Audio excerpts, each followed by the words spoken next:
दोस्तों, good evening. कैसे हैं? आई होप आप लोग बहुत बहुत बहुत अच्छे होंगे। तो हम लोग जो पढ़ रहे हैं, क्या पढ़ रहे हैं बच्चों? केमिस्ट्री पढ़ रहे हैं। कौन सा क्लास से? क्लास 10 का हम लोग केमिस्ट्री पढ़े, वो भी लेसन पहला है। तो आज हम क्या पढ़ेंगे?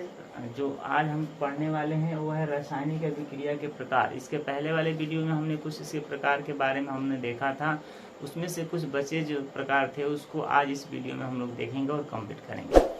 अगर यदि आप लोग चाहते हैं कि इस वीडियो में मतलब हम पूरे साथ लास्ट तक देखें तभी समझ में आएगा, अन्यथा अगर बीच में आप वीडियो को थोड़ा भी स्किप कर देंगे तो समझिए कि समझ में नहीं आएगा। तो अगर यदि वीडियो को चाहते हैं कि पूरा समझना और पूरा दम कंसेप्ट के साथ समझना चाहते हैं तो वीडियो को थोड़ा भी स्किप नहीं करना है, यानी थोड़ा भी वीडियो क्या करना है, कट नहीं करना है। पूरा अंत तक वीडियो क्या करना है, देखना है। पूरा स्टेप बाय स्टेप करके हमको देखना है, क्योंकि तभी जाकर के समझ में आएगा। तो वीडियो को लास्ट तक देखना है, ठीक है ना? ओके, आइए स्टार्ट करते हैं वीडियो और देखते हैं कि मतलब इसमें हमारे जो प्रकार छूटे थे वो कौन कौन से प्रकार थे, उसके बारे में हम लोग आज जानते हैं, ठीक है ना? तो हमने उस वीडियो में क्या वियोजन के बारे में हमने पढ़ लिया था। जो वियोजन था ना, ये वियोजन अभिक्रिया था, इसके बारे में हमने क्या किया था, पढ़ लिया था। अब इसके कुछ प्रकार थे, इसके प्रकार कौन कौन से थे, इस प्रकार को हमको इस वीडियो में जानना है, क्योंकि वियोजन तक हम वहाँ पर आपको पढ़ा दिए थे।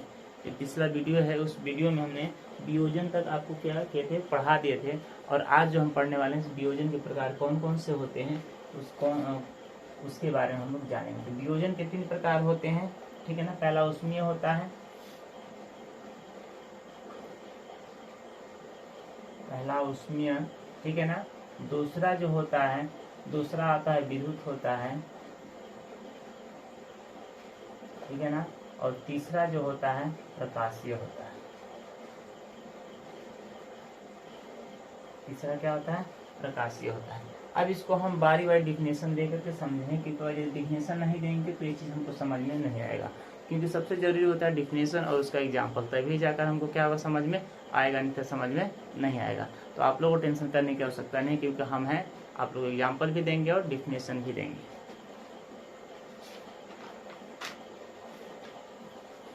आज स्टार्ट करते हैं। पहले वाला ऊष्मीय है, ऊष्मीय के बारे में हम समझते हैं। याद रखिएगा, ये वियोजन के क्या है, प्रकार है। तो ऊष्मीय जो अभिक्रिया होता है किसे कहते हैं? अभिकारक का ऊष्मा यानी गर्मी, ठीक है ना? अभिकारक को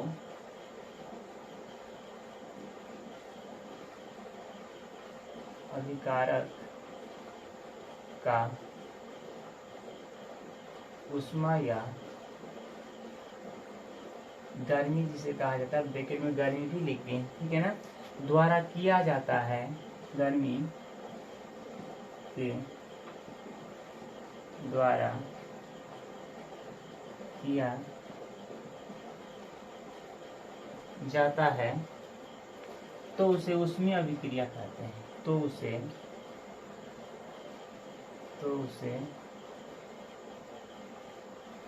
ऊष्मीय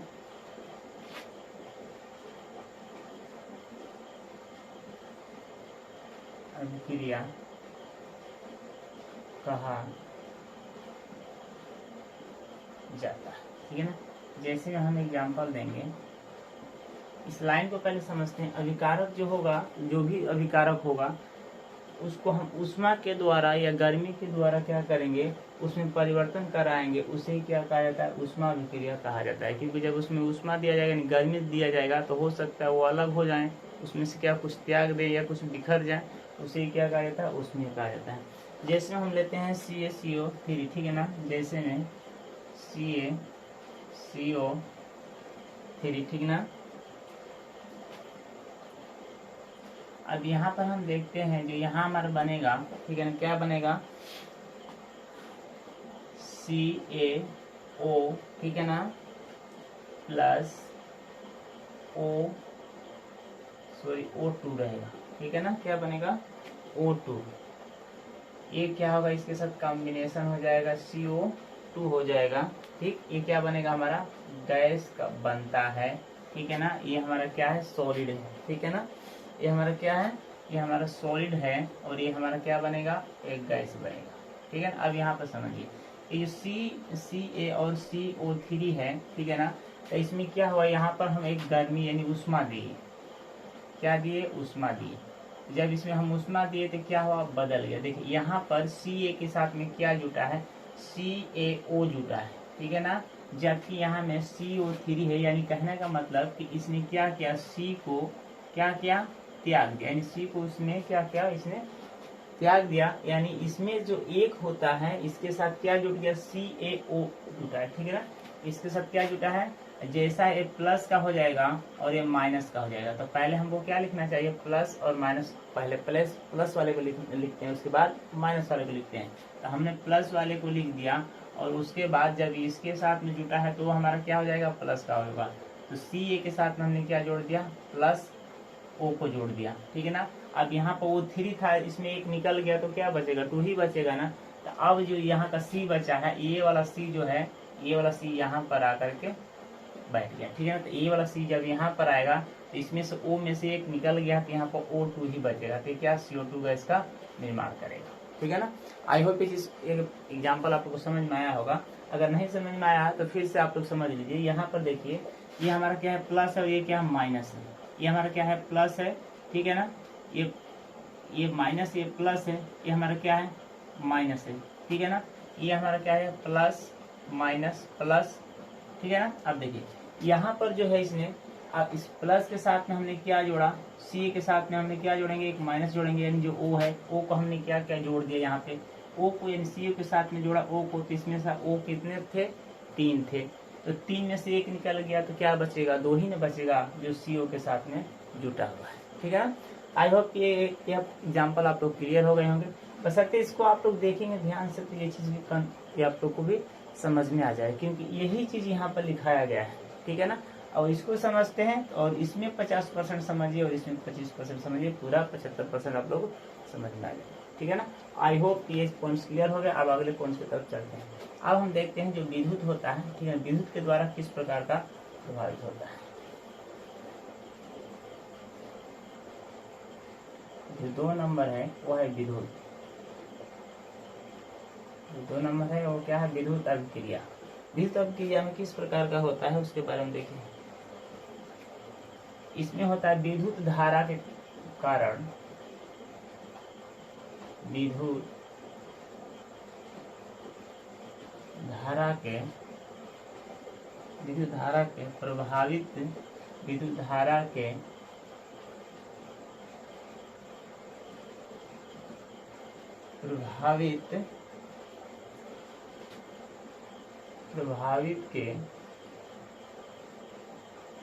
प्रभावित के कारण होने वाला वियोजन, ठीक है ना, होने वाला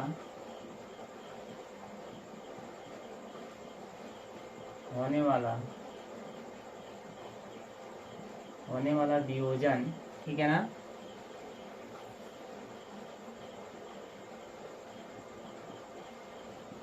वियोजन को ही विद्युत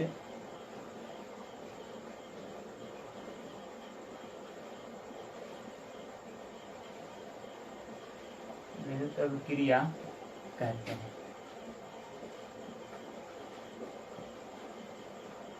ठीक है ना। अब इसका हम एग्जाम्पल देखेंगे। एग्जाम्पल में क्या है,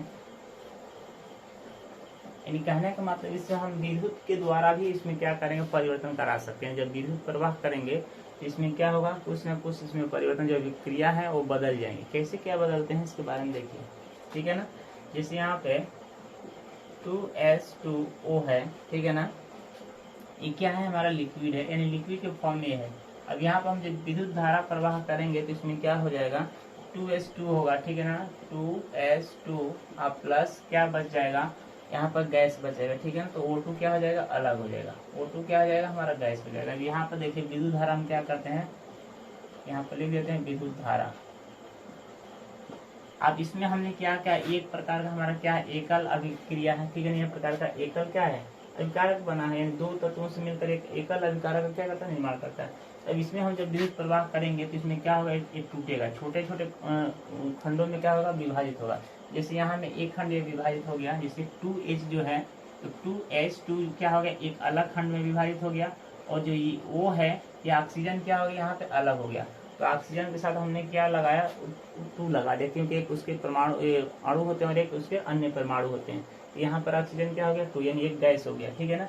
ये लिक्विड की फॉर्म में था, अब ये क्या हो गया, अलग अलग टुकड़ों में 2 भाग में क्या हो गया, डिवाइड हो गए, ठीक है ना। तो इसे हम क्या कहते हैं, विद्युत वियोजन अभिक्रिया कहा जाता है, क्योंकि इसमें विद्युत के द्वारा क्या होते हैं, 2 टुकड़ों में विभाजित हो जाते हैं। इसे विद्युत अभिक्रिया के नाम से जाना जाता है। सो आई होप ये क्लियर हो गया। आगे बढ़ते हैं नेक्स्ट की तरफ और अगले देखते हैं, मतलब कि प्रकाशीय अभिक्रिया क्या कहलाता है।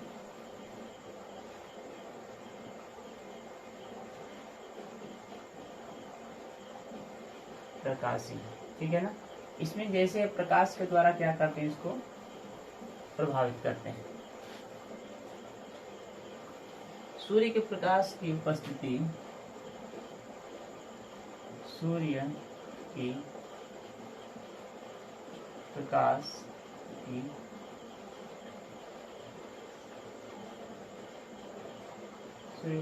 की उपस्थिति में होने वाले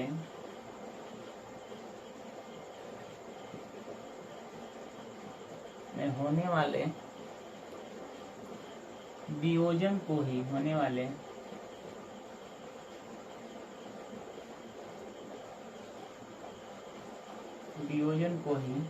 प्रकाशीय अभिक्रिया कहा जाता है। वियोजन को ही प्रकाशीय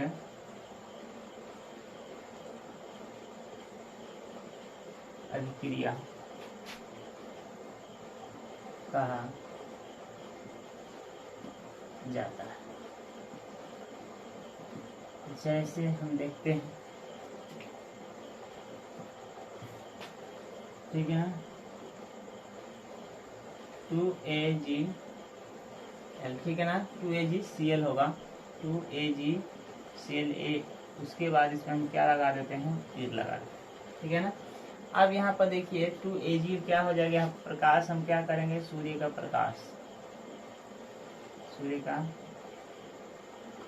प्रकाश हम इसमें लगाते हैं तो क्या हो जाएगा, 2Ag एक अलग हो जाएगा, ये वाला जो भाग होगा एक अलग हो जाएगा, और Cl जो हो जाएगा वह क्या हो जाएगा, अलग हो जाएगा, ठीक है ना। तो आइए देखते हैं Ag जो है, Ag, ठीक है ना। अब यहाँ पर हम क्या करेंगे, इसको जब हम प्लस लगाएंगे तो ये हमारा Cl2 हो जाएगा, ये 2Ag हो जाएगा, ठीक है ना। ये क्या हो जाएगा, 2Ag हो जाएगा। यह एक अलग मतलब कि तत्व बन गया और ये एक अलग तत्व बन गया, ठीक है ना। जैसे में यह आपका क्या होगा, यह आपका हो जाएगा गैस और ये हो जाएगा आपका सॉलिड, ठीक है ना। ये आपका क्या हो जाएगा, एक गैस का निर्माण करेगा और एक सॉलिड का निर्माण करेगा, तब जाकर ये दोनों मिलकर के क्या बनते हैं, 2HgCl का निर्माण करते हैं, ठीक है ना। तो किसके कारण हुआ, यानी सूर्य के प्रकाश के उपस्थिति के कारण, सूर्य के प्रकाश की उपस्थिति में जैसे हम इसमें वियोजन कराते हैं तो इस तरह का इसमें कुछ परिवर्तन हमको देखने को मिलता है। उसे हम क्या कहते हैं, प्रकाशीय अभिक्रिया या प्रकाशीय वियोजन के नाम से जानते हैं। आई होप ये चीज क्लियर हो गया। बहुत गर्मी होता है आज।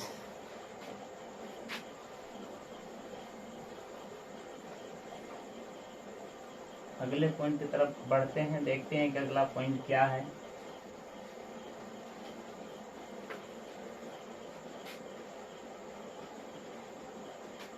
इसमें एक चीज हम नोट्स आप बता देते हैं,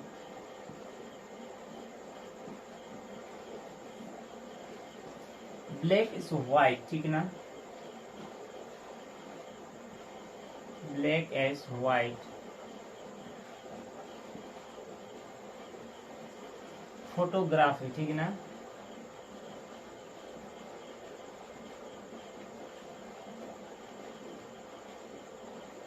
फोटोग्राफी में प्रकाशीय वियोजन, फोटोग्राफी में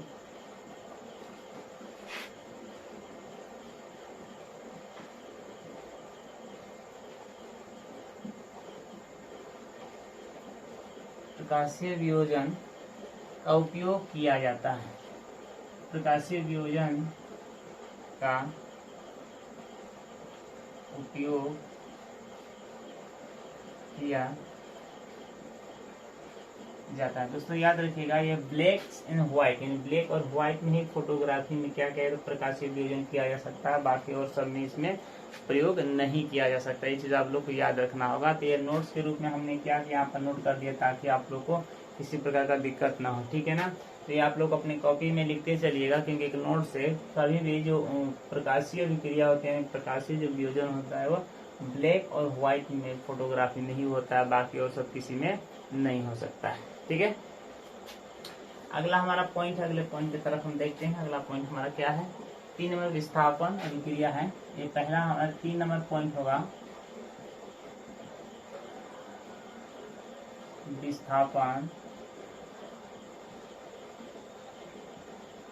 अभिक्रिया, ठीक है ना। इसकी परिभाषा क्या होगी, इसकी परिभाषा हम लिखते हैं।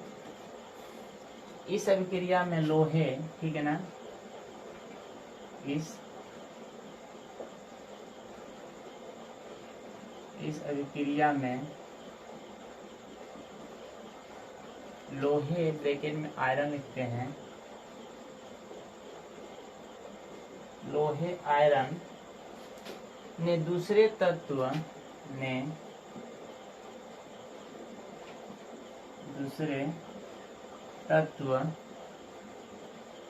कापर को कापर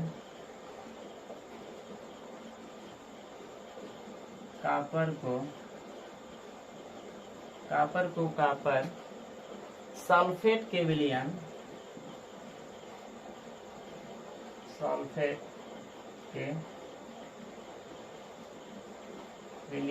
ठीक है ना, सल्फेट के विलयन से विस्थापित कर दिया, सल्फेट के विलयन से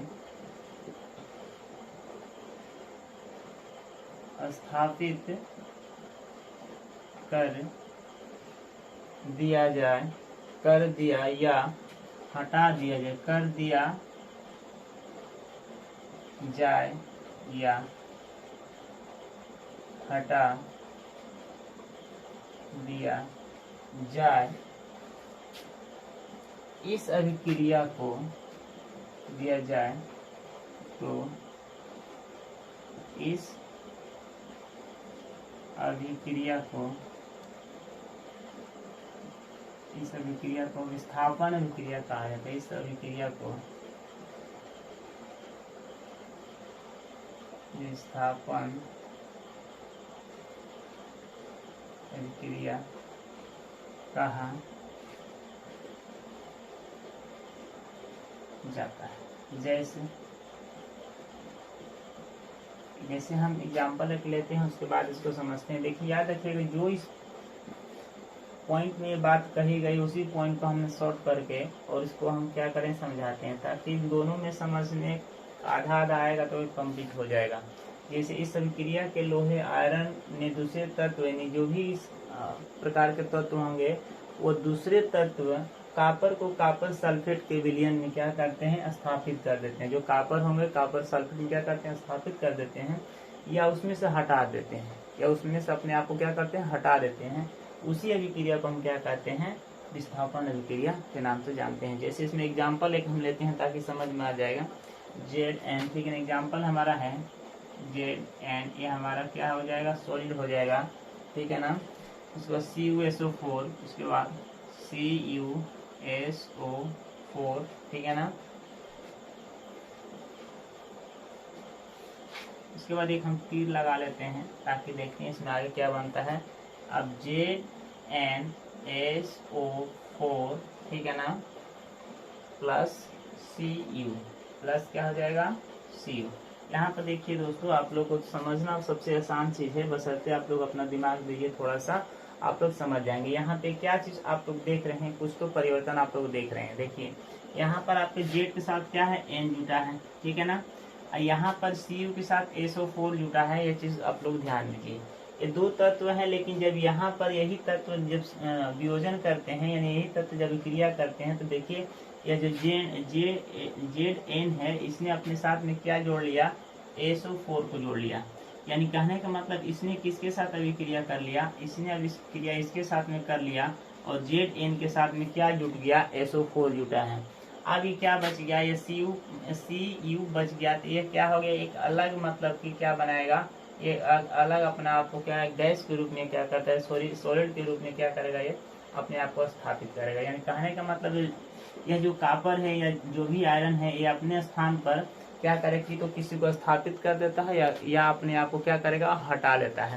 तो यहाँ पर देखिए दोस्तों, इस वाले जगह पे क्या कि इस कॉपर को क्या किसने हटा दिया और अपने आप को क्या किसने स्थापित कर लिया। जो यहाँ पर Zn के साथ में SO4 जुटा हुआ है और यहाँ से Cu अकेला हो गया और यहाँ पर Cu के साथ में Zn का क्या हो गया, स्थापित हो गया। उसी को क्या कहते हैं, विस्थापन अभिक्रिया कहा जाता है। ठीक है ना। आई होप यह पॉइंट्स आप लोग क्लियर हुआ होगा। साथ में आप लोग लिखते चलिए ताकि आप लोग कभी भूलेंगे नहीं। वैसे तो आप लोग भूलने वाले हैं नहीं, क्योंकि मैं मेरे वीडियो में जो अगर देखता है वो कभी उस सवाल को भूलता ही नहीं, ये मेरा वादा है, क्योंकि मैं डायरेक्ट उसके दिमाग में सेट कराता हूँ ताकि उसको फिर दोबारा लिखने की आवश्यकता न पड़े। ठीक है ना। अब हम चलते हैं अगले पॉइंट की तरफ। ये पॉइंट आई होप क्लियर हो गया होगा। अब चलते हैं अगले पॉइंट की तरफ, देखते हैं अगला पॉइंट क्या है।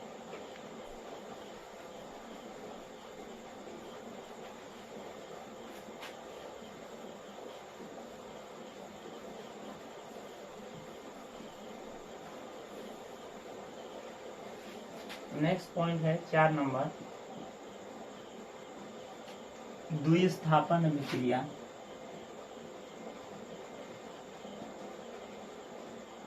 द्विस्थापन अभिक्रिया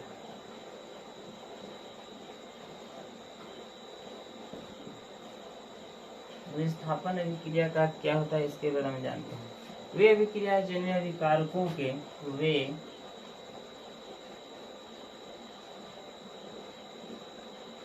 वे अभिक्रिया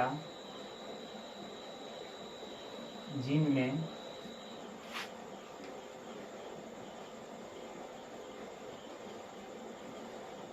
अभिकारकों के बीच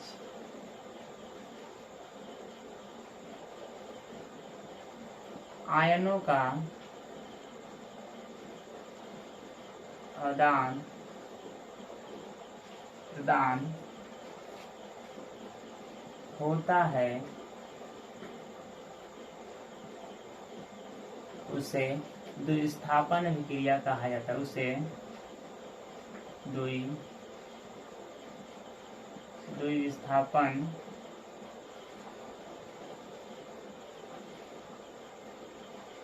अभिक्रिया कहा जाता है।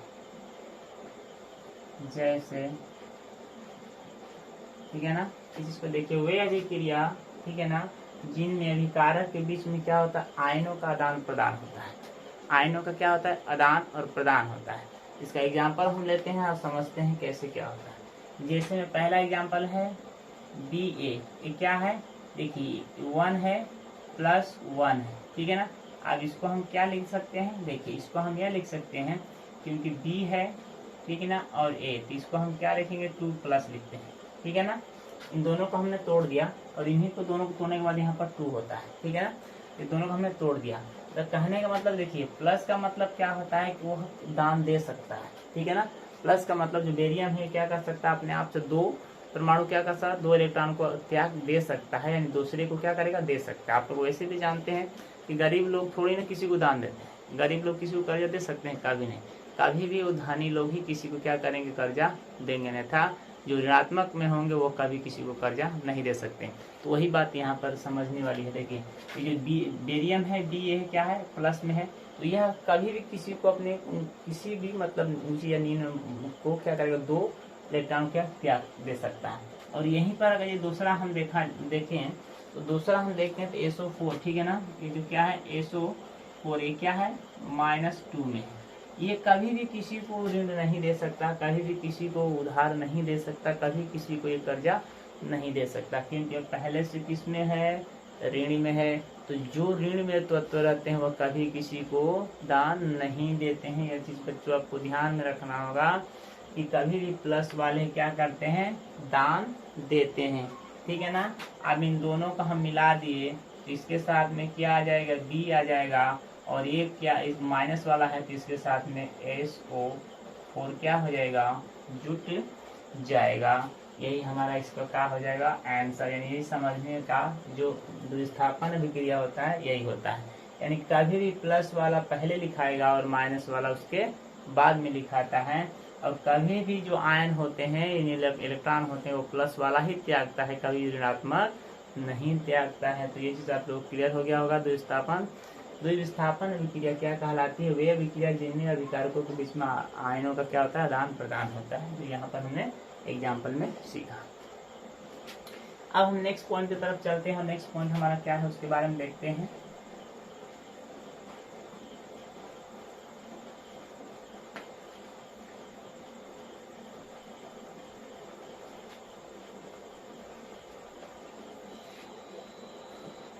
पांच नंबर है उपचयन और अपचयन। उपचयन और अपचयन ये क्या होते हैं भाई, थोड़ा इसके भी बारे में जान। उपचयन क्या हो जाएगा, अपचयन क्या कहलाएगा, ठीक है ना। आइए समझते हैं। जब किसी अभिक्रिया में जब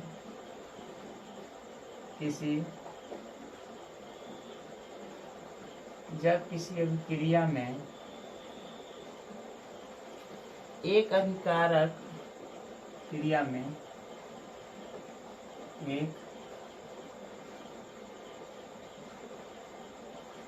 एक अभिकारक उपचित तथा एक अभिकारक उपचित तथा दूसरा अभिकारक तथा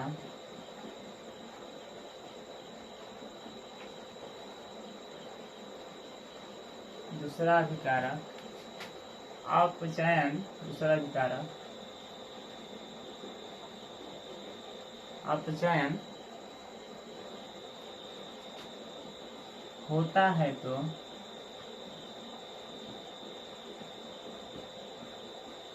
तो इस अभिक्रिया को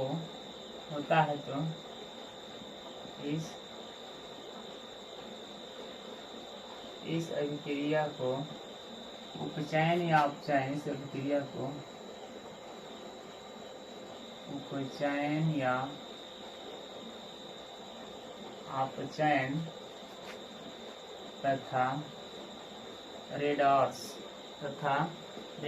के नाम से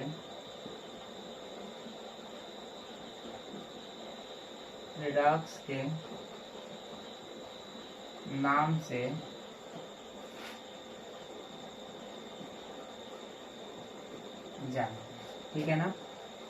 जब किसी अभिक्रिया में एक अभिकारक उपचयित तथा दूसरा अभिकारक अपचयन होता है तो उस अभिक्रिया का उपचयन या अपचयन तथा रेडॉक्स के नाम से क्या करते हैं, जानते हैं। आइए इसमें देखते हैं कि एग्जाम्पल हम क्या ले सकते हैं ताकि समझ पाए, ठीक है ना। इसमें अगर यदि मान लीजिए कि हम इसमें ऑक्सीजन की अगर यदि वृद्धि होती है, ठीक है ना, अगर यदि ऑक्सीजन की वृद्धि होगी तो क्या होगा, उसमें अपचयन होगा, उपचयन होगा। अगर ये ऑक्सीजन की हानि होगी तो उसमें क्या होगा, अपचयन होगा, ठीक है ना। इसे यहाँ पर हम एक एग्जाम्पल लेते हैं, जैसे CuO, ठीक है ना, CuO प्लस H2 हम लेते हैं ताकि हम समझ पाएंगे। अब यहाँ पर हम क्या करते हैं, Cu प्लस क्या करेंगे, Cu प्लस क्या कर सकते हैं, H2 बनाते हैं, H2। अब यहाँ पर हम किसका उपयोग करते हैं, यहाँ पर अब हम एक तापमान देते हैं, ठीक है ना, एक तापमान का प्रयोग करते हैं। अब देखिए जो H2O होगा यह किसके साथ संयोजन करता है, जो H2O होता है ये वाला, इसके साथ क्या, इसमें क्या वृद्धि हुआ है, थोड़ा आप ध्यान दीजिए। H2O के साथ में क्या जुटा है, ऑक्सीजन की क्या हुई, वृद्धि हुई है। तो जब ऑक्सीजन की वृद्धि होगी उसको क्या कहेंगे, उपचयन के नाम से जानते हैं, उपचयन के नाम से जानते हैं। और जिसमें जब ऑक्सीजन की क्या होगी, ह्रास होगी, यानी ऑक्सीजन की जब हानि होगी तो उसको हम क्या कहेंगे, अपचयन कहेंगे। अब इस प्रक्रिया को हम क्या कहेंगे, अपचयन। यह बातें आप लोगों को ध्यान में रखना होगा। यह चीज समझना सबसे आसान है, इसीलिए हमने 2 तीर लगाया ताकि आप लोग स्पष्ट समझ पाएंगे। देखिए याद रखिएगा, जब किसी अभिक्रिया में ऑक्सीजन का वृद्धि होता है तो उसे हम उपचयन के नाम से जानेंगे, और जब जिस अभिक्रिया में ऑक्सीजन का हानि होता है उसे अपचयन के नाम से जानते हैं। अब समझ में आया उपचयन किसे कहते हैं और अपचयन किसे कहते हैं। यहाँ पर हमने तीर लगा दिया, आप लोग ध्यान से देखिए। H2 के साथ में कुछ भी नहीं है, तो इसके साथ में किसकी वृद्धि हो रही है? ऑक्सीजन की वृद्धि हो रही है, इसको उपचयन कहेंगे। अब Cu के साथ में पहले से ऑक्सीजन है, तो इसमें क्या निकल रहा है? ऑक्सीजन निकल रहा है, तो यहाँ पर ऑक्सीजन की हानि हो रही है, इसे ही अपचयन कहा जाता है। आई होप कि अब पॉइंट्स क्लियर हो गया, आप लोग को किसी प्रकार का दिक्कत नहीं हुआ, समझ में आ गया। अब हम अगले पॉइंट्स की तरफ चलते हैं और देखते हैं कि अगला पॉइंट्स क्या है।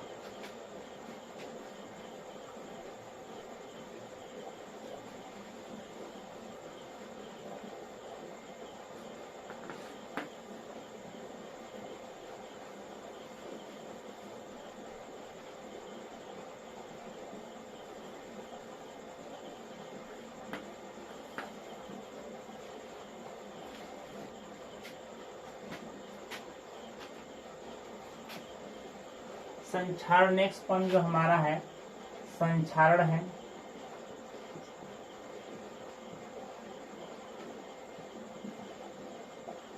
संक्षारण के बारे में समझते हैं। संक्षारण आखिर है क्या? जब किसी धातु में, ठीक है ना, अपने आसपास जब कोई धातु जब कोई धातु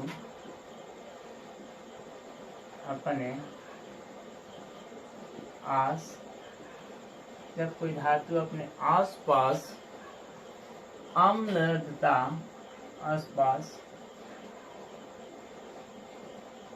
अम्ल आर्द्रता के संपर्क में आते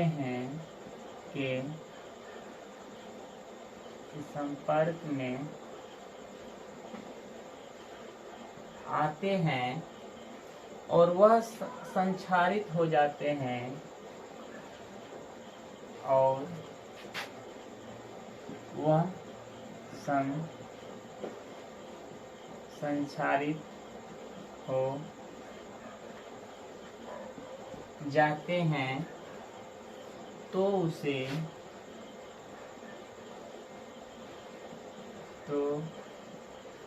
उसे संक्षारित कहा जाता है। तो उसे संक्षारित कहते हैं।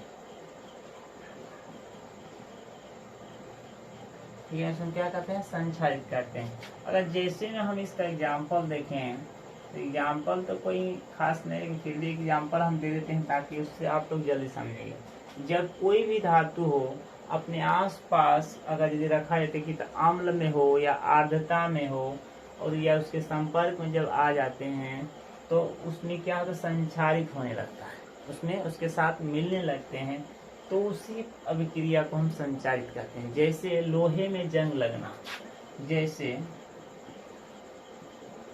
लोहे में जंग लगना, ठीक है ना। अगर दूसरा हम देखें, ठीक है ना, चांदी तथा तांबा पर रंग चढ़ना, चांदी तथा तांबा पर रंग चढ़ना, ठीक है ना। आप लोग देखे होंगे जो चांदी होता है या तांबा होता है उस पर एक लेप लगाया जाता है, ठीक है ना, ताकि वह क्या करे, उसके कुछ आगे तक उसकी वृद्धि हो सके और कुछ लंबा समय तक वो टिक सके, ठीक है ना। जब भी इनका परत वो मतलब हट जाता है तो वो देखने लायक नहीं होते हैं और वो एक तरफ से बेकार देखने लगते हैं। तो लोहे में जब देखिएगा, लोहे के जो कील होता है, छड़ होता है, जब आप उसको दुकान में रहता है उस समय वह कील बहुत ही मजबूत रहता है और बहुत छड़ क्या रहता है, देखने में अच्छा लगता है, एकदम नया नया दिखता है। और जैसे उसको हम अपने घर पे ला देते हैं और बाहर में जैसे रख देते हैं, यानी बाहर के ऑक्सीजन के साथ क्या कर जैसे वातावरण के साथ में मिलता है तो उसमें जंग लग जाता है, जिसका भूरे कलर का होता है, जिसे हम अपनी भाषा में जंग लगना कहते हैं। ठीक है ना। इसका उपयोग और भी कई जगहों में किया जाता है। आप लोग देखे होंगे, जैसा नाम आप लोग सुने होंगे, पूल का नाम सुने हैं, तो पूल में देखिएगा जो रेलिंग लगता है वो इसी का लगता है, तो उसमें चमकता भी है। बहुत से इसमें ऐसे आते हैं जो चमकने वाले होते हैं, उस पर क्या कहते हैं, इसी का पॉलिश दिया जाता है ताकि वो लॉन्ग लाइफ यानी लंबा समय तक वो चलेगा। ठीक है ना। रेलिंग का नाम सुने हैं, छतों के ऊपर रेलिंग जो दिया जाता है, आप लोग देखिए जो स्टील के नाम से आता है, बड़ा महंगा मिलता है। स्टील के नाम से जो आता है वो बहुत महंगा मिलता है, वो छत के ऊपर रेलिंग के रूप में दिया जाता है, वो भी बहुत उसमें क्या होता है, लाइट होते हैं, वो क्या है, सब परत है। ठीक है ना। जहाज में भी यही प्रयोग किया जाता है, जहाज आदि। ठीक है ना। इन सब में इसका प्रयोग किया जाता है ताकि लंबे समय तक चलेंगे। जहाज में भी इसका पेंट करके ही लगाया जाता है ताकि वो लंबे समय तक चलेगा। रेलिंग में भी वही प्रयोग किया जाता है ताकि वो लंबे समय तक चलेगा। पुल में भी वही प्रयोग किया जाता है कि वो लंबे समय तक चलेगा, क्योंकि वो उसको बार बार हम खोलकर बना नहीं सकते हैं। ठीक है ना। तो बस आज इस पहला चैप्टर जो केमिस्ट्री क्लास 10 का केमिस्ट्री था, पहला चैप्टर वो कंप्लीट हुआ आपका। आई होप कि पूरा पॉइंट्स आप लोगों को क्लियर हो गया होगा। अगर किसी प्रकार का दिक्कत होता है तो आप मुझे बता सकते हैं कमेंट बॉक्स में जा करके, उसको फिर से रिपीट किया जाएगा, फिर से उसको बताया जाएगा। मुझे तो उम्मीद है कि किसी प्रकार का दिक्कत नहीं होगा आप लोग को। अगर ज़्यादा दिक्कत होती है तो वीडियो को फिर से रिकर के देख लीजिए, सारा कंफ्यूज दूर हो जाएगा। तो आज हमने एक चैप्टर कंप्लीट कर दिया केमिस्ट्री का। अब हम जो अगले वीडियो में पढ़ेंगे वो हमारा फिजिक्स का पहला चैप्टर होगा, और फिजिक्स में हम जानेंगे कैसे कौन कौन से चैप्टर हैं, कौन कौन से पॉइंट्स पढ़ने हैं, उसके बारे में हम लोग विस्तार से जानेंगे। तो बस आज के लिए दोस्तों इतना ही इस वीडियो में। और अगले वीडियो में फिर मिलते हैं फिजिक्स के साथ। तब तक के लिए जय हिंद, जय भारत।